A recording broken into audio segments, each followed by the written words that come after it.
আমাদের আজকের আলোচনার বিষয় হল ইসলাম আন্তর্জাতিক অর্থব্যবস্থা এবং অর্থের ভবিষ্যৎ। আমি প্রায় 10 বছর নিউ ইয়র্কে বসবাস করেছি এবং আমি মেথডিস্ট চার্চ থেকে একটি আমন্ত্রণ পেয়েছিলাম। তারা চেয়েছিলেন আমি মেথডিস্ট পাদ্রীদের একটি সম্মেলনে ভাষণ দিই, তাই আমি আমার ফোর্ড এসকর্ট গাড়িটি চালিয়ে পোকোনোজের পাহাড়ের দিকে গেলাম। আমার মনে হয় জায়গাটার নাম এটাই, এবং অবশেষে সম্মেলন কেন্দ্রটি খুঁজে পেলাম।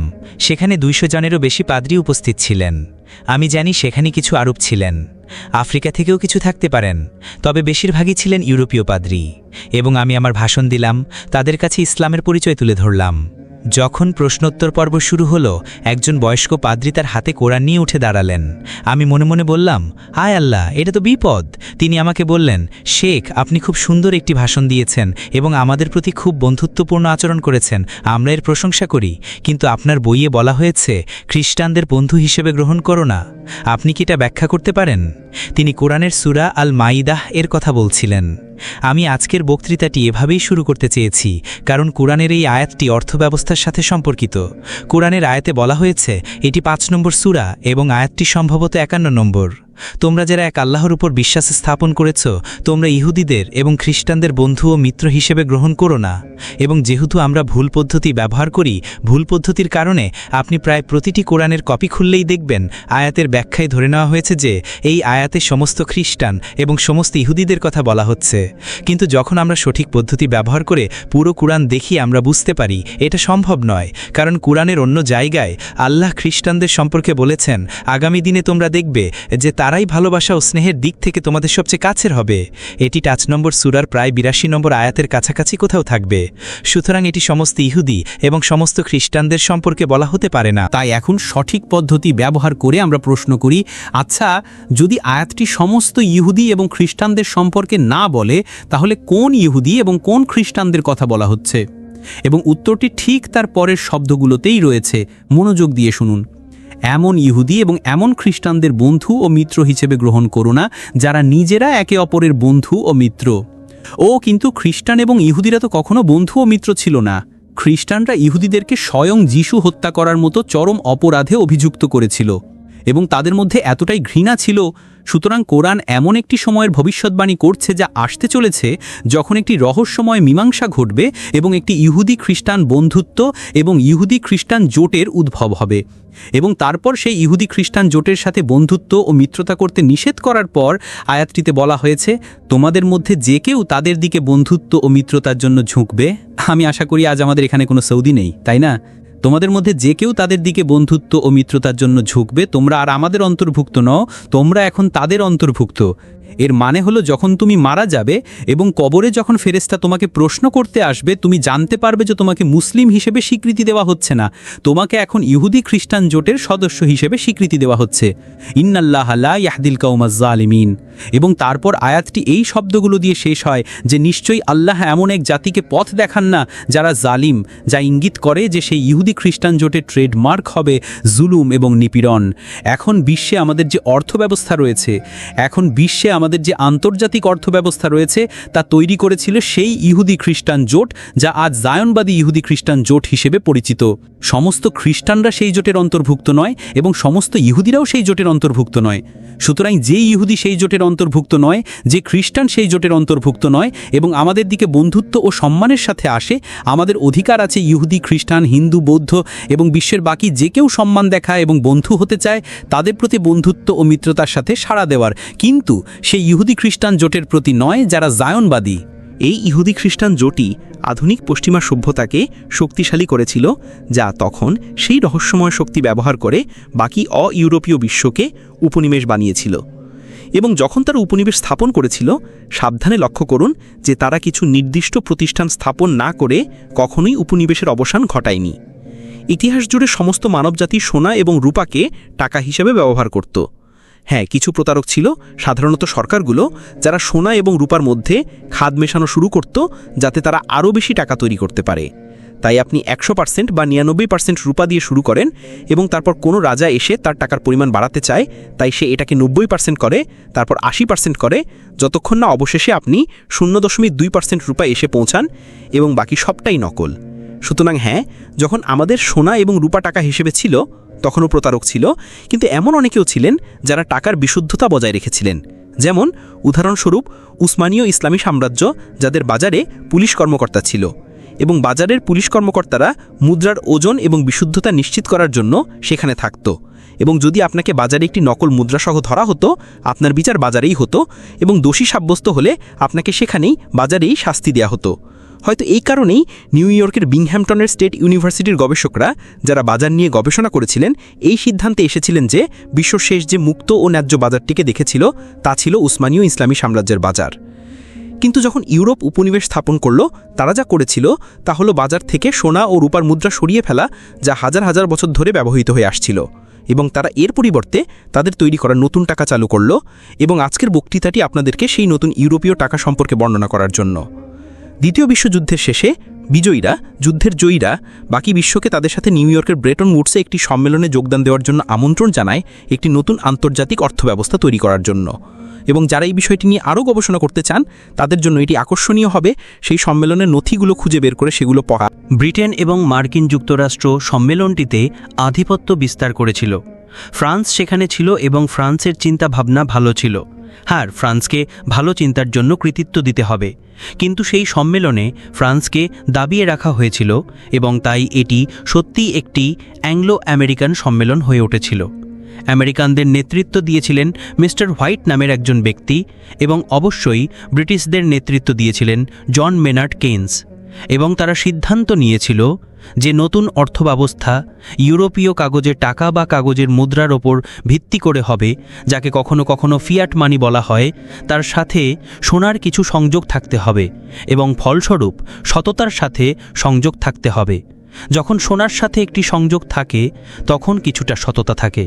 এবং যেহেতু ব্রিটেনের সূর্য অস্ত যাচ্ছিল এবং ব্রিটিশ সূর্যের জায়গা নিতে একটি নতুন সূর্য উদিত হয়েছিল, স্টার্লিং পাউন্ড, যা আগে বিশ্বের আন্তর্জাতিক মুদ্রা ছিল, এবং লন্ডন, যা বিশ্বের আর্থিক রাজধানী ছিল, তা এখন প্রতিস্থাপিত হলো এবং মার্কিন ডলারকে বেছে নেওয়া হলো, এবং তাই ওয়াশিংটন এখন আন্তর্জাতিক আর্থিক রাজধানীতে পরিণত হলো। সোনার সাথে সংযোগটি ছিল যে মার্কিন ডলার রিডিমেবল হবে। রিডিম করার মানে হলো আপনি কাগজটি নিয়ে সেটিকে সোনায় রূপান্তরিত করতে পারবেন। রিডিমেবল, মার্কিন ডলার সোনায় রিডিমেবল ছিল, এবং তারা 1 আউন্স সোনার জন্য 35 মার্কিন ডলার হার নির্ধারণ করেছিল। কিন্তু আপনি এবং আমি আমাদের ডলার সোনায় রিডিম করতে পারতাম না। শুধুমাত্র সরকার, শুধুমাত্র কেন্দ্রীয় ব্যাংকগুলো তা করতে পারত। এবং তাই মার্কিন যুক্তরাষ্ট্র সরকার আন্তর্জাতিক আইন অনুযায়ী প্রতি $35কে 1 আউন্স সোনায় রূপান্তরিত করতে বাধ্য ছিল। আন্তর্জাতিক চুক্তি ব্যবস্থার অন্যতম প্রধান স্তম্ভকে বলা হয় প্যাক্টা সান্ট সার্ভান্দা, অর্থাৎ চুক্তির বাধ্যবাধকতা অবশ্যই সম্মান করতে হবে, এবং এটি কোরআনের সূরা আল মাইদা 5 নম্বর সূরার প্রথম আয়াত। যখন তুমি তোমার কথা দাও, তোমাকে তোমার কথা রাখতেই হবে। এবং তাই মার্কিন যুক্তরাষ্ট্রের আন্তর্জাতিক আইন অনুযায়ী তাদের কথা রাখার বাধ্যবাধকতা ছিল। যখনই কোনো কেন্দ্রীয় ব্যাংক বা সরকার চাইবে, প্রতি আউন্স $35 মার্কিন ডলারকে সোনায় রূপান্তর করে দেবে। এবং এটি বিশ্বকে দেখানোর জন্য করা হয়েছিল যে এই অর্থব্যবস্থার কিছুটা সততা আছে, কারণ সোনার সাথে একটি সংযোগ ছিল। বিশ্বের বাকি সব কাগজের টাকার কি হবে? ফরাসি ফ্রাঁয়ের কি হবে? German mark, Pakistani rupee, Malaysian ringgit, Singapore dollar, Brunei ডলারের কি হবে? চুক্তিটি ছিল যে বিশ্বের অন্যান্য সমস্ত মুদ্রা, কাগজের মুদ্রা, তাদের মূল্য ডলারের সাথে তাদের সংযোগের ভিত্তিতে নির্ধারিত হবে। সুতরাং আপনি যদি জিজ্ঞাসা করেন মালয়েশিয়ান রিঙ্গিতের মূল্য কত, আপনি উত্তর দেবেন না যে মালয়েশিয়ান রিঙ্গিত 1 আউন্স সোনার জন্য এত রিঙ্গিত না স্যার। শুধুমাত্র আমেরিকার সেই সম্মান আছে। মালয়েশিয়ান রিঙ্গিত $1 জন্য 3.04 রিঙ্গিত মূল্য, এটাই উত্তর। আবার আপনি রিঙ্গিতের মূল্য ফ্রান্সের ফ্রাঁতে রূপান্তর করেও বলতে পারবেন না, কারণ এই অর্থব্যবস্থাটি মার্কিন যুক্তরাষ্ট্রকে বিশ্বে নতুন শাসক রাষ্ট্র হিসেবে প্রতিষ্ঠিত করার জন্য তৈরি করা হয়েছিল, ব্রিটেনকে প্রতিস্থাপন করার জন্য। সুতরাং এটি কেবল অর্থনীতি ছিল না, এটি কেবল মুদ্রা অর্থনীতি ছিল না, এটি রাজনীতিও ছিল, এটি বিশ্ব রাজনীতিও ছিল। এটি এমন একটি অর্থব্যবস্থা তৈরি করা হচ্ছিল যা মার্কিন যুক্তরাষ্ট্রকে বিশ্বের শাসক রাষ্ট্র হিসেবে প্রতিষ্ঠিত করবে। সেই সম্মেলন থেকে, যাকে ব্রেটন উডস সম্মেলন বলা হয়, ব্রেটন উডস চুক্তিটি উঠে আসে। এবং আপনি যদি অর্থ বা মুদ্রা অর্থনীতির ছাত্র হন, আপনাকে অবশ্যই সেই ব্রেটন উডস চুক্তিটি অধ্যয়ন করতে হবে। সেই ব্রেটন উডস চুক্তি থেকে আন্তর্জাতিক মুদ্রা তহবিল বিশ্বের কেন্দ্রীয় ব্যাংক হিসেবে আবির্ভূত হয় এবং আন্তর্জাতিক মুদ্রা তহবিলের এমন নিয়ম ছিল যা প্রত্যেক সদস্য রাষ্ট্রকে তহবিলে জমা দিতে বাধ্য করত। মনোযোগ দিয়ে শুনুন, আপনার সমস্ত সোনার মজুদের 25%, পাকিস্তানের কাছে থাকা সমস্ত সোনার 25% আন্তর্জাতিক মুদ্রা তহবিলে পৌঁছে দিতে হবে। প্রথমত এই ধারণা তৈরি করা হয়েছিল যে এই অর্থব্যবস্থা সোনার উপর ভিত্তি করে তৈরি, সোনা সেখানে আছে। প্রকৃত ঘটনা ছিল তারা জানতে চেয়েছিল আপনার কাছে কত সোনা আছে, 1 নম্বর। এবং 2 নম্বর, তাদের একটি কৌশল ছিল। আন্তর্জাতিক মুদ্রা তহবিলের চুক্তির অনুচ্ছেদগুলি, মনোযোগ দিয়ে শুনুন, সোনাকে মুদ্রা হিসেবে ব্যবহার নিষিদ্ধ করেছিল। কেন? মেঘের নিচে এবং সূর্যের নিচে এমন কেউ কি আছে যে এই প্রশ্নের উত্তর দিতে পারে? যখন এই দেশের ডক্টর মাহাথির প্রায় 10 বছর আগে সিদ্ধান্ত নিয়েছিলেন যে অন্তত সরকার থেকে সরকারি লেনদেনের জন্য সোনা ব্যবহার করা ভালো হবে, তিনি জানতেন না, কাউকে তাকে জানাতে হয়েছিল যে আন্তর্জাতিক আইনে সোনাকে মুদ্রা হিসেবে ব্যবহার নিষিদ্ধ করে। কেন? উত্তরটি ছিল, যদি আপনি সোনা এবং রূপাকে বাজারে থাকতে দেন, তাহলে কাগজের উপর ভিত্তি করা এই অর্থব্যবস্থা ভেঙে পড়বে, কারণ কাগজের মূল্য কমে যাওয়ার অভ্যাস আছে। এই কারণে এটি তৈরি করা হয়েছিল, কাগজের টাকার মূল্য কমতে থাকে, এভাবে আপনাকে ঠকানো হয়, এবং তাই সোনাকে মুদ্রা হিসেবে ব্যবহার নিষিদ্ধ করতে হয়েছিল। তখন খ্রিস্ট ধর্মের পণ্ডিতেরা কোথায় ছিলেন? তখন ইহুদি ধর্মের পণ্ডিতেরা কোথায় ছিলেন? হিন্দু ও বৌদ্ধ ধর্মের পণ্ডিতেরা কোথায় ছিলেন? এবং পরিশেষে ইসলামের পণ্ডিতেরা কোথায় ছিলেন? সম্ভবত আপনারা জানেন, বিরিয়ানি খাচ্ছিলেন, শরবত পান করছিলেন, কারণ এখানে দিনের আলোর মতো স্পষ্ট এমন কিছু ছিল যা তাদের চিন্তিত করা উচিত ছিল। কুরআন সোনাকে, দিনারকে মুদ্রা হিসেবে স্বীকৃতি দেয়। দিনার শব্দটি কুরআনে আছে। কুরআন রূপাকে মুদ্রা হিসেবে বোঝাতে দিরহাম শব্দটি ব্যবহার করেছে, এবং নবী মুহাম্মদ সাল্লাল্লাহু আলাইহি ওয়াসাল্লাম স্পষ্টভাবে দিনার এবং দিরহাম, সোনা এবং রূপাকে মুদ্রা হিসেবে সংজ্ঞায়িত করেছেন।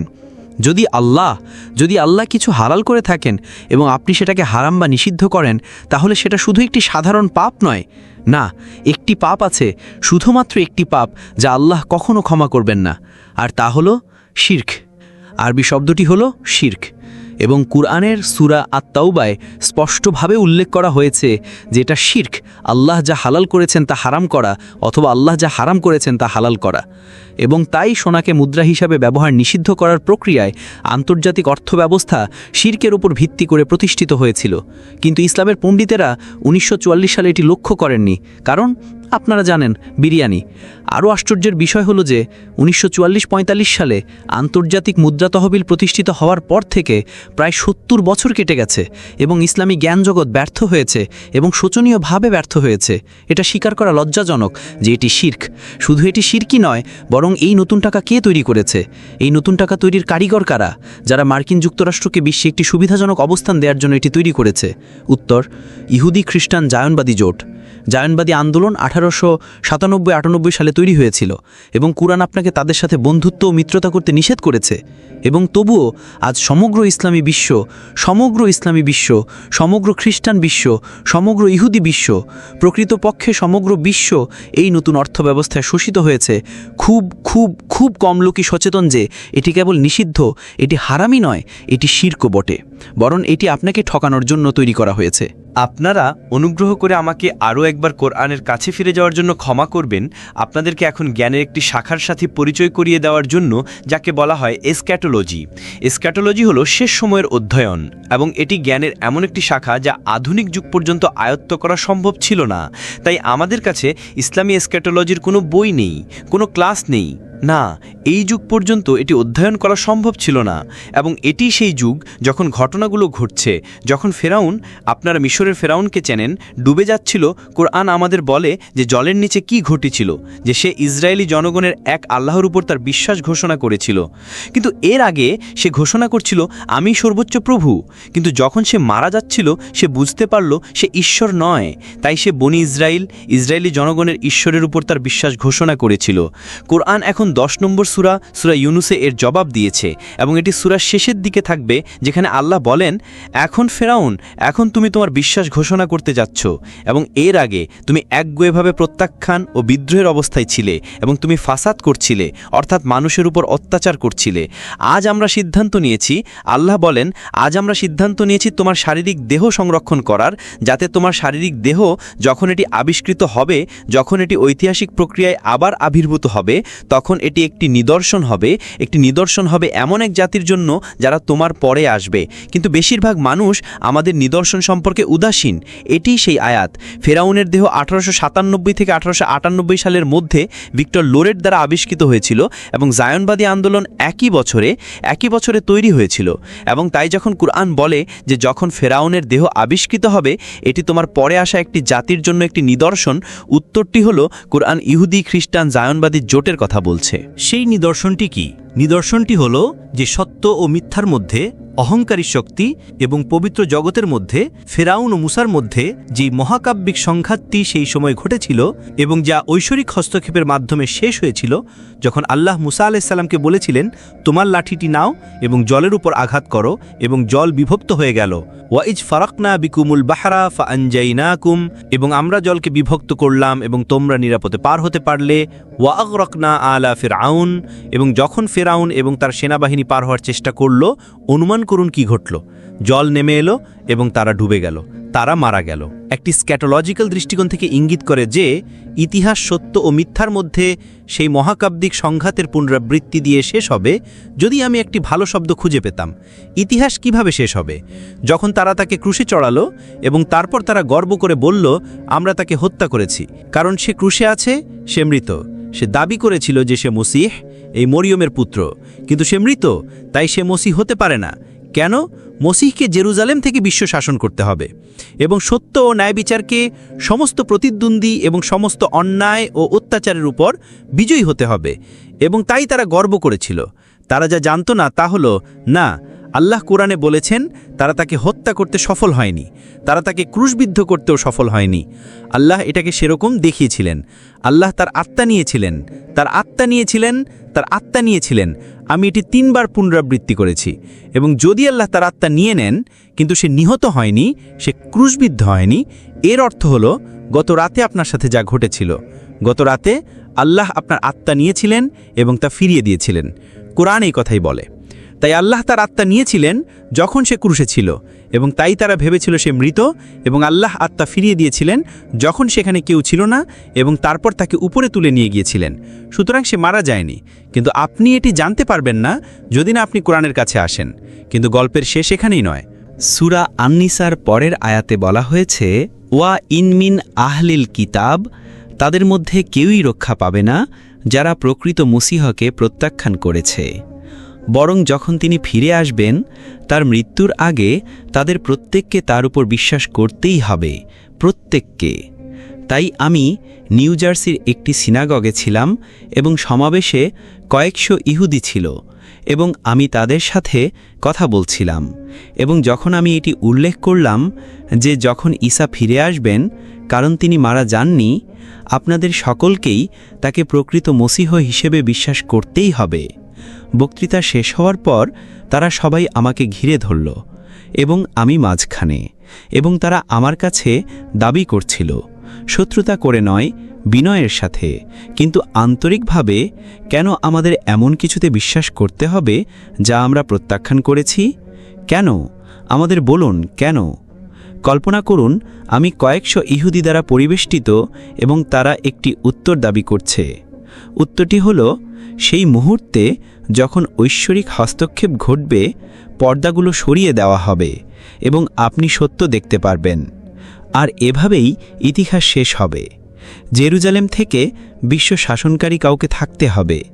কিন্তু নবী সাল্লাল্লাহু আলাইহি ওয়াসাল্লাম বলেছেন যে তার আগে একজন ভণ্ড মসিহ আসবে, এবং ভণ্ড মসিহকে অবশ্যই জেরুজালেম থেকে শাসন করতে হবে।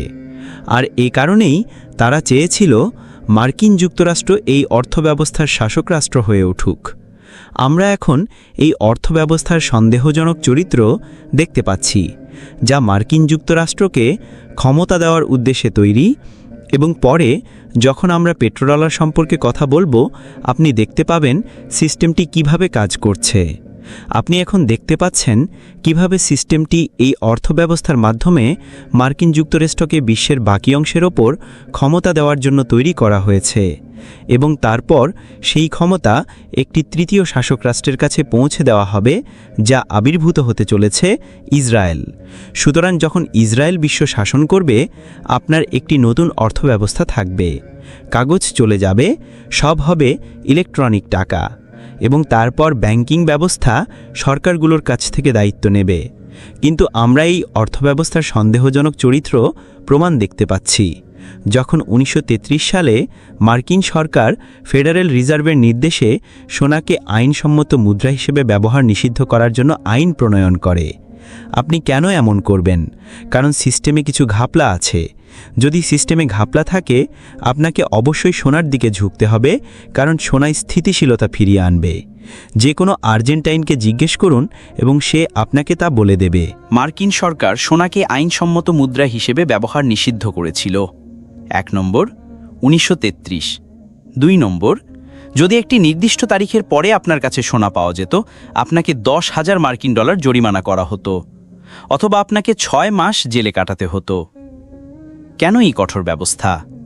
আপনাকে আপনার সোনা নিয়ে সরকারকে দিতে হতো এবং সরকার আপনাকে তার পরিবর্তে প্রতি আউন্স $20 কাগজ দিত। সুতরাং সমস্ত মার্কিন যুক্তরাষ্ট্রকে তাদের সোনা আঙ্কেল স্যামের কাছে হস্তান্তর করতে হয়েছিল। যারা চালাক ছিল তারা তাদের সোনা সুইজারল্যান্ডে পাঠিয়ে দিয়ে বেঁচে গিয়েছিল। মার্কিন সরকার সমস্ত সোনা নেওয়ার পর 1934 সালের জানুয়ারিতে তারা ডলারের অবমূল্যায়ন করে। ওটা আবার কি? আমাদের আগে এই শব্দটি ছিল না, অবমূল্যায়ন। আমরা ভাবতাম মূল্য স্থিতিশীল, মূল্য এক আল্লাহ দ্বারা তৈরি। আপনি কিভাবে টাকার অবমূল্যায়ন করতে পারেন? হ্যাঁ, আপনি পারেন যখন আপনি অন্তর্নিহিত মূল্যযুক্ত টাকা, সোনা এবং রূপা ব্যবহার করা বন্ধ করেন এবং আপনি এটিকে এমন টাকা দিয়ে প্রতিস্থাপন করেন যার কোনো অন্তর্নিহিত মূল্য নেই, তখন আপনি অবমূল্যায়ন করতে পারেন। সুতরাং আমরা এখন সিস্টেমটিকে কাজ করতে দেখছি। মার্কিন সরকার মার্কিন ডলারের অবমূল্যায়ন করে প্রতি আউন্স সোনা $20 থেকে $35 নামিয়ে আনে এবং তারপর তারা সোনাকে আইনসম্মত মুদ্রা হিসেবে ব্যবহার নিষিদ্ধ করার আইনটি সরিয়ে দেয়। তাই সমস্ত আমেরিকা তাদের সোনা ফিরিয়ে কেনার জন্য ছুটে যায়। কিন্তু এই প্রক্রিয়ায় যদি আপনি 100টি 1 আউন্সের সোনার মুদ্রা পরিবর্তন করে $2000 পেয়ে থাকেন এবং এখন আপনি সেই $2000 নিয়ে আপনার সোনা ফিরিয়ে কিনতে যান, অনুমান করুন আপনি কতগুলো সোনার মুদ্রা পেয়েছেন। আমার মনে হয় এটি প্রায় 57 বা 58টি হবে। আপনার টাকা কোথায় গেল? কে নিল? এই ক্ষেত্রে এটা বোঝা খুব সহজ যে টাকাটা আঙ্কেল স্যামের পকেটে। জনগণের সম্পদের 43% সরকার অন্যায়ভাবে অর্জন করেছে, যার মানে ফেডারেল রিজার্ভ শুধুমাত্র টাকার অবমূল্যায়ন করার এই সহজ উপায়ের মাধ্যমে। তখন থেকে বিশ্বজুড়ে এটাই ঘটে আসছে এবং এটি প্রথম ছিল না। আমার মনে হয় এটাকে পঞ্জি স্কিম বলা হয়। এই অর্থব্যবস্থা, এই পঞ্জি স্কিম ইতিহাসে অনেক অনেক অনেক মানুষ চেষ্টা করেছে। চীনারা এটা চেষ্টা করেছিল। যে কেউ এই পঞ্জি স্কিম চেষ্টা করেছে সে শেষ পর্যন্ত হেরেছে। এটি সব সময় ভেঙে পড়েছে। এই নির্দিষ্ট পঞ্জি স্কিমটি কাঁপতে শুরু করে যখন ফ্রান্স চার্লস ডি গলের অধীনে সিদ্ধান্ত নেয় যে এটি অন্যায়। মার্কিন যুক্তরাষ্ট্র তাদের কাছে থাকা সোনার চেয়ে বেশি কাগজ ছাপছে। যদি আপনি আপনার অ্যাকাউন্টে থাকা টাকার চেয়ে বেশি চেক ইস্যু করতেন তবে তা প্রতারণামূলক হতো, এবং এর জন্য আপনি জেলে যেতে পারতেন। এবং মার্কিন সরকার ঠিক তাই করছিল। অন্য কোনো সরকার তা করতে পারত না, শুধুমাত্র মার্কিন যুক্তরাষ্ট্র। তারা ভিয়েতনাম যুদ্ধের খরচ চালাচ্ছিল শুধু কাগজ ছেপে এবং চার্লস ডি গল বেশ ক্ষুব্ধ ছিলেন, কারণ ফরাসিরা অর্থব্যবস্থার অন্যায্য প্রকৃতি বুঝতে পারছিল। চার্লস ডি গল ফরাসি জাতীয় পরিষদে উঠে একটি ঐতিহাসিক ভাষণ দেন, যেখানে তিনি অর্থব্যবস্থা বিশ্লেষণ করেন এবং দেখান যে এই অর্থব্যবস্থা কেবল প্রতারণামূলকই ছিল না, বরং মার্কিন যুক্তরাষ্ট্রকে বিশ্বের বাকি অংশের ওপর একটি অন্যায্য সুবিধা দেওয়ার জন্য তৈরি করা হয়েছিল। তারপর তিনি এমন কিছু করতে শুরু করেন যা সিস্টেমকে নাড়িয়ে দেয়, ডলারকে সোনায় রূপান্তর করা শুরু করে এবং মার্কিন যুক্তরাষ্ট্র এটা মোটেও পছন্দ করেনি, কারণ যদি ফরাসিরা এটা করতে পারে তাহলে সৌদি আরবও লাইনে যোগ দিতে পারে এবং কুয়েতো লাইনে যোগ দিতে পারে এবং আরও অনেক দেশ। এবং যেহেতু মার্কিন যুক্তরাষ্ট্রের কাছে সমস্ত কাগজের জন্য সোনা ছিল না, তাই পুরো বিষয়টি ভেঙে পড়ত। ডিগল মারা যান, প্রথমে তাকে পদত্যাগ করতে হয়েছিল এবং তারপর তিনি মারা যান। কিন্তু যারা ফ্রান্সে ডিগলের স্থলাভিষিক্ত হন, এবং আমি তাদের অনেক প্রশংসা করি, তারা এই ব্যবস্থাটি, এই নীতিটি চালিয়ে যান। এবং কতই না ভালো হতো যদি মালয়েশিয়ায় এমন কেউ থাকতো যারা ডক্টর মাহাতির যা শুরু করেছিলেন তা চালিয়ে যেতে পারত। সুতরাং 1971 সালের আগস্টে ফরাসিরা আবারও আসে, আরও একবার। রিচার্ড নিক্সন তখন মার্কিন প্রেসিডেন্ট ছিলেন এবং তারা বলল, হাই আঙ্কেল স্যাম, আপনি কি আছেন? 3 বিলিয়ন মার্কিন ডলার ফেরত নিন এবং আমরা সোনা চাই। নিক্সন সেই সপ্তাহান্তে ক্যাম্প ডেভিডে অবসর যাপন করতে যান। তার সাধারণত তাই করে এবং তিনি বুঝতে পারেন যে খেলা শেষ। পঞ্জি স্কিমটি ভেঙে পড়েছে। মার্কিন যুক্তরাষ্ট্র আর কাগজের বিনিময়ে সোনা সরবরাহ চালিয়ে যেতে পারবে না এবং তাই তিনি বিশ্বের কাছে একটি ভাষণ দেন এবং বলেন, আমরা আমাদের কথা দিয়েছিলাম, কিন্তু আমাদের কথা রাখার প্রয়োজন নেই। ইসলামে এমনটা হয় না। যারা নবী মুহাম্মদ সাল্লাল্লাহু আলাইহি ওয়াসাল্লামকে অনুসরণ করে তারা এমনটা করে না। একজন সত্যিকারের মুসলমানের বৈশিষ্ট্য, একজন সত্যিকারের খ্রিস্টানের, একজন সত্যিকারের ইহুদির, একজন সত্যিকারের হিন্দুর, একজন সত্যিকারের বৌদ্ধির বৈশিষ্ট্য হল যে যখন সে কথা দেয় সে তার কথা রাখে। এটাই আন্তর্জাতিক সম্পর্কের ভিত্তি। প্যাক্টা সান্টা সার্ভান্ডা, চুক্তি অবশ্যই রক্ষা করতে হবে। কিন্তু রিচার্ড নিক্সন তাই করেছিলেন। তিনি ব্রেটন উডস চুক্তিটি ভঙ্গ করেন। তিনি আন্তর্জাতিক মুদ্রা তহবিলের বিধানগুলো পরিত্যাগ করার সিদ্ধান্ত নেন এবং তাই 1971 সালের সেপ্টেম্বর থেকে মার্কিন ডলার এক অনিশ্চিত অবস্থায় পড়ে যায়। কি হতে যাচ্ছে? এই অর্থব্যবস্থাটি কি এখন ভেঙে পড়বে? আমার কাছে আপনাদের দেওয়ার জন্য কিছু আকর্ষণীয় খবর আছে। 1971 থেকে 1973 সাল পর্যন্ত আরব ইসরায়েল যুদ্ধের পরিকল্পনা করা হয়েছিল এবং জায়নবাদীরা বেড়ার উভয় পাশে ছিল যাতে যুদ্ধটি একটি সম্মানজনক ড্র দিয়ে শেষ হতে পারে। এবং সৌদি আরবের বাদশাহ ফয়সাল রহিমাহুল্লাহ 1967 সালে জেরুজালেম হারানোর পর থেকে কয়েক বছর ধরে হুমকি দিয়ে আসছিলেন। তিনি তেল বয়কট আরোপ করার হুমকি দিচ্ছিলেন। হেনরি কিসিঞ্জার তেল বয়কটের কথা শুনে আনন্দিত হয়েছিলেন এবং হেনরি কিসিঞ্জার ভাবছিলেন, আমি এটাই চাই, কারণ আমার আইএমএফের স্বর্ণমানের বিকল্প হিসাবে কিছু একটা দরকার। এবং তাই অস্বাভাবিক বুদ্ধিমত্তার সাথে আমি কি এটাকে শয়তানি বুদ্ধিমত্তা বলব? তারা এর পরিকল্পনা করেছিল এবং তারা ফয়সালকে তেল বয়কট আরোপ করতে উৎসাহিত করেছিল। এবং যুদ্ধ শুরু হওয়ার সাথে সাথে সৌদি আরব, এটা অক্টোবর 1973, সৌদি আরব মার্কিন যুক্তরাষ্ট্রের উপর তেল বয়কট আরোপ করে এবং গ্যাসোলিন কেনার জন্য গাড়িগুলো মাইলের পর মাইল দীর্ঘ লাইনে দাঁড়িয়েছিল। কিন্তু কিসিঞ্জার হাসছিলেন কারণ তার পরিকল্পনা কাজ করছিল। তাই যুদ্ধটি একটি সম্মানজনক ড্র দিয়ে শেষ হওয়ার পর কিসিঞ্জার দেখলেন এবং ওয়াল স্ট্রিট সহায়তা করল এবং মার্কিন ডলার পড়তে শুরু করল। এটি এক বছরে তার মূল্য 400% হারিয়ে ফেলে। যুদ্ধের শুরুতে মার্কিন ডলার প্রতি আউন্স সোনার জন্য $40 লেনদেন হচ্ছিল এবং যুদ্ধের পরে মার্কিন ডলার এখন প্রতি আউন্স সোনার জন্য $160 লেনদেন হচ্ছে। মার্কিন ডলারের এই ভয়াবহ পতন তেলের দামের ওপর প্রভাব ফেলেছিল। সৌদিরা তাদের তেল ব্যারেল প্রতি $3 বিক্রি করছিল, কিন্তু মার্কিন ডলারের 400% পতনের সাথে সৌদিরা এখন তাদের তেল ব্যারেল প্রতি $12 বিক্রি করছে এবং সৌদিরা হাসছে। তখন কিসিঞ্জার তার চাল চাললেন, অসাধারণ, একেবারে অসাধারণ। কিন্তু তার চাল সম্পর্কে বলার আগে আমি আপনাদেরকে নবী মোহাম্মদ সাল্লাল্লাহু তাআলা আলাইহি ওয়াসাল্লাম এবং ইলমে আখিরুজ্জামান বা ইসলামী এসক্যাটোলজির কাছে নিয়ে যাই। নবী বলেছিলেন যে শেষ দিনের অন্যতম নিদর্শন হল ফোরাত নদী, যা ইরাকে অবস্থিত, একটি সোনার পাহাড় উন্মোচন করবে এবং মানুষ সেই সোনা নিয়ে যুদ্ধ করবে এবং প্রত্যেক 100 জনের মধ্যে 99 জন নিহত হবে এবং প্রত্যেকে বলবে, আমি সেই জন যে বেঁচে যাব, যা ইঙ্গিত করে যে এটি প্রচলিত যুদ্ধ নয়, এটি পারমাণবিক যুদ্ধ। প্রচলিত যুদ্ধে প্রতি 100 জনের মধ্যে 99 জন মারা যায় না, কিন্তু সেখানে থাকা এক আল্লাহর ইবাদতকারী মুমিনদের সেই সোনা স্পর্শ করা উচিত নয়। সেই ভবিষ্যৎবাণীটি পূরণ হয়েছিল। এটি ধর্মীয় রূপক কথা এবং ধর্মীয় রূপককে ব্যাখ্যা করতে হয়।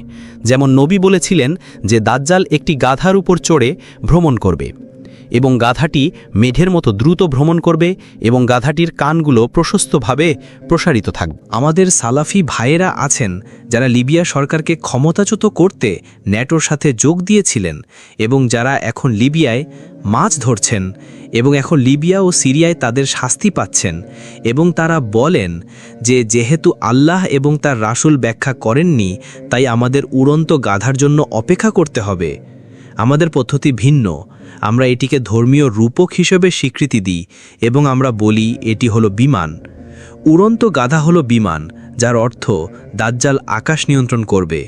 একইভাবে সোনার পাহাড়ের ক্ষেত্রেও তারা বলে যে এটিকে আক্ষরিক অর্থে বুঝতে হবে এবং তাই আমাদের নদীর নিচ থেকে সোনার পাহাড় আসার জন্য অপেক্ষা করতে হবে। আমরা বলি না। যখন কিসিঞ্জার 1974 সালে ফয়সালের কাছে যান তখন মঞ্চটি ইতিমধ্যেই প্রস্তুত ছিল। ফয়সাল ইতিমধ্যেই হাসছিলেন, কারণ মার্কিন ডলারের পতন আরবদের জন্য তেলের দাম বৃদ্ধিতে রূপান্তরিত হয়েছিল। কিসিঞ্জার বললেন, এটা তো সামান্য ব্যাপার, $3 থেকে $12, এটা সামান্য ব্যাপার, যার মানে মার্কিন ডলার নিচে নামতে পারে এবং যত নিচে নামবে তেলের দাম তত বাড়তে থাকবে এবং আপনারা কল্পনার চেয়েও অনেক বেশি ধনী হয়ে যাবেন। এবং কিসিঞ্জার সত্যি কথা বলছিলেন, তিনি সঠিক ছিলেন। প্রকৃতপক্ষে আমাদের নবী সাল্লাল্লাহু আলাইহি সাল্লাম বলেছেন যে এমন এক সময় আসবে যখন তার কিছু অনুসারী জাকাত দিতে চাইবে, কিন্তু তারা জাকাত গ্রহণ করার মতো কাউকে খুঁজে পাবে না। যেমন কাতারে, যদি না সে একজন বাংলাদেশি ড্রাইভার বা ফিলিপিনো গৃহকর্মী বা ইন্দোনেশিয়ান দাস হয়। তারা সবাই দাস, তারা দাসের মজুরিতে কাজ করে, তাই তারা দাস। আমাদের কন্যারা, ইন্দোনেশিয়া থেকে আমাদের কন্যারা। সুতরাং আপনি গ্রহণ করার মতো কাউকে খুঁজে পাবেন না। এবং এখানে ভবিষ্যৎবাণীটির পূর্ণতা ঘটতে যাচ্ছিল।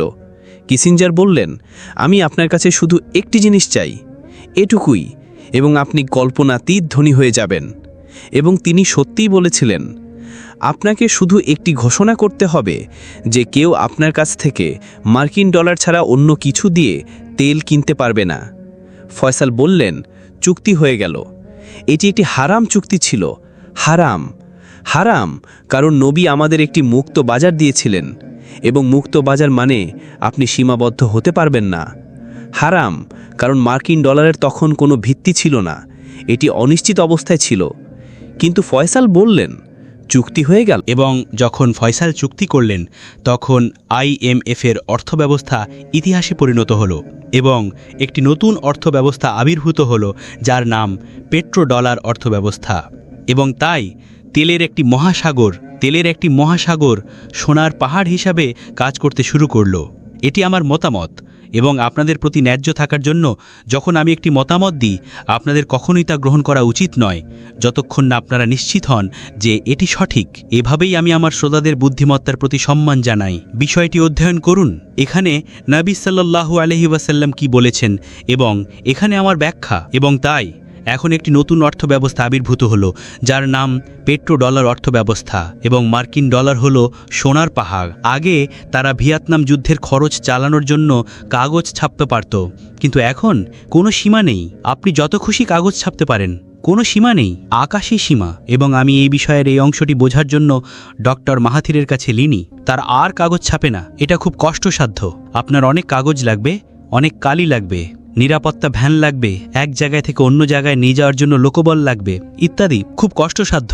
তারা QE নামে কিছু একটা তৈরি করেছে, কোয়ান্টিটেটিভ ইজিং, QE। এবং তাই তাদের যা করতে হবে, ফ্রান্স এটা করতে পারে না, জার্মানি এটা করতে পারে না, ইতালি এটা করতে পারে না, ব্রিটেন এটা করতে পারে না, শুধুমাত্র মার্কিন যুক্তরাষ্ট্র।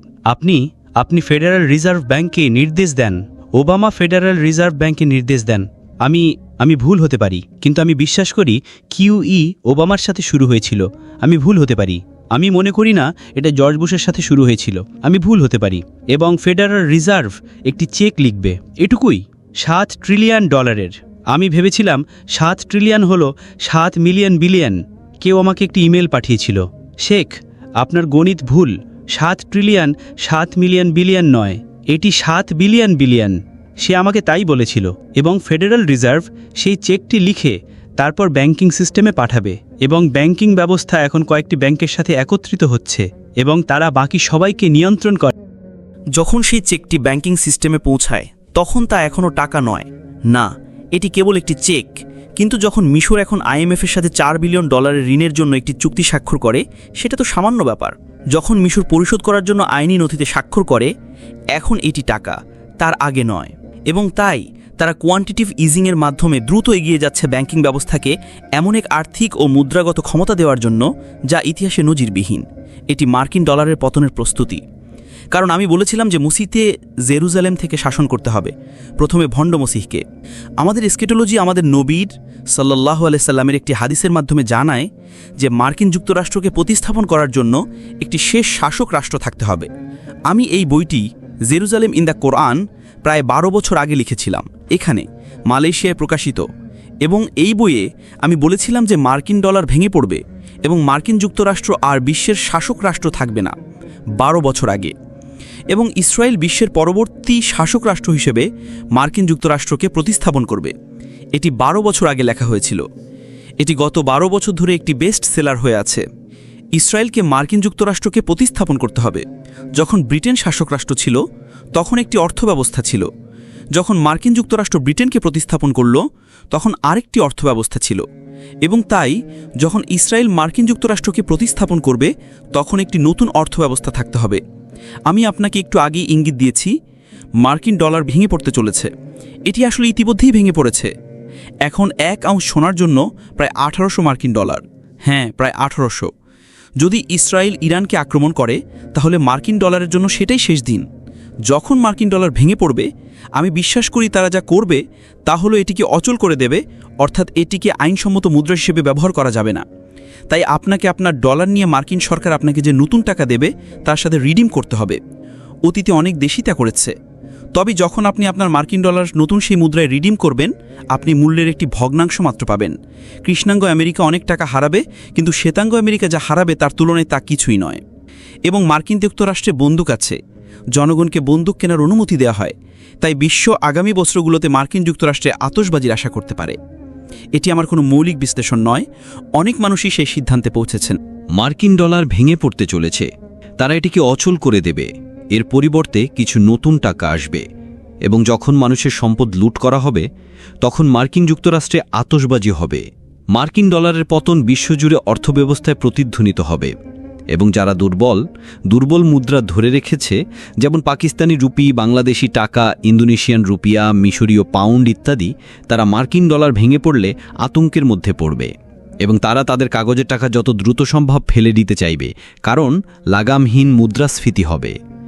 এবং যখন তারা তাদের কাগজ ফেলে দেবে, মুদ্রাস্ফীতি বহু গুণ বেড়ে যাবে এবং তাই সিস্টেমটি মাখনের মতো সহজেই ভেঙে পড়বে এবং কেবল অদৃশ্য ও অধরা ইলেকট্রনিক টাকা নতুন অর্থব্যবস্থার জন্য পথ তৈরি করবে। একবার টাকা কেবল ইলেকট্রনিক টাকা হয়ে গেলে আপনার টাকা কোনো ব্যাংকেই নিরাপদ নয়। আপনি কি আপনার টাকা ব্যাংক থেকে বের করতে পারবেন? না, আপনি পারবেন না। আপনি ব্যাংক থেকে আপনার টাকা বের করতে পারবেন না, কারণ বের করার মতো কিছুই নেই। এটি কেবল ইলেকট্রনিক স্পন্দন। আপনি যা করতে পারেন তা হলো এক অ্যাকাউন্ট থেকে অন্য অ্যাকাউন্টে টাকা স্থানান্তর করা, এবং কখনো কখনো আপনি আপনার অ্যাকাউন্ট থেকে অন্য অ্যাকাউন্টে টাকা স্থানান্তর করার পরিবর্তে কম্পিউটারে পারদর্শী কেউ আপনার কম্পিউটারে হ্যাক করে আপনার পাসওয়ার্ড পেয়ে যেতে পারে। হ্যাঁ, আপনার পাসওয়ার্ড পেয়ে এবং তারপর আপনার ব্যাংকে ঢুকে আপনার ব্যাংক অ্যাকাউন্ট থেকে মুরগি আর হাঁসের ভোজ খেতে পারে এবং সেসব পরিষ্কার করে দিতে পারে। এটা আসছে। আমি মনে করি আমরা সম্ভবত এর উদাহরণ ইতিমধ্যেই পেয়েছি, কিন্তু ব্যাংকিং ব্যবস্থা এটি গোপন রাখছে।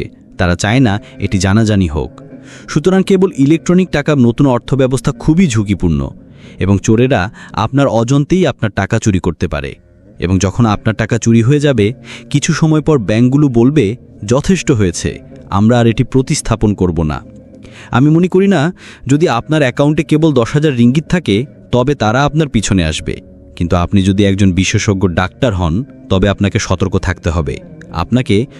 থাকতে হবে। আমাদের পরবর্তী বক্তা সম্ভবত আপনাকে সাহায্য করতে পারবেন যখন আপনি এই সংকটে মুখোমুখি হবেন। আমার কি করা উচিত যদি আমার সব টাকা একটি ব্যাংক অ্যাকাউন্টে থাকে? প্রথমত, তা বের করে নিন, সেখানে রেখে দেবেন না। এটি ব্যাংকের চেয়ে আপনার নিজের হাতে আসলে বেশি নিরাপদ। আপনি যদি মনে করেন এটি সেখানে নিরাপদ, তবে অপেক্ষা করুন এবং দেখুন কি আসছে। কিন্তু শেষ করার আগে অর্থের ভবিষ্যৎ সম্পর্কে আরও কিছু বলার আছে।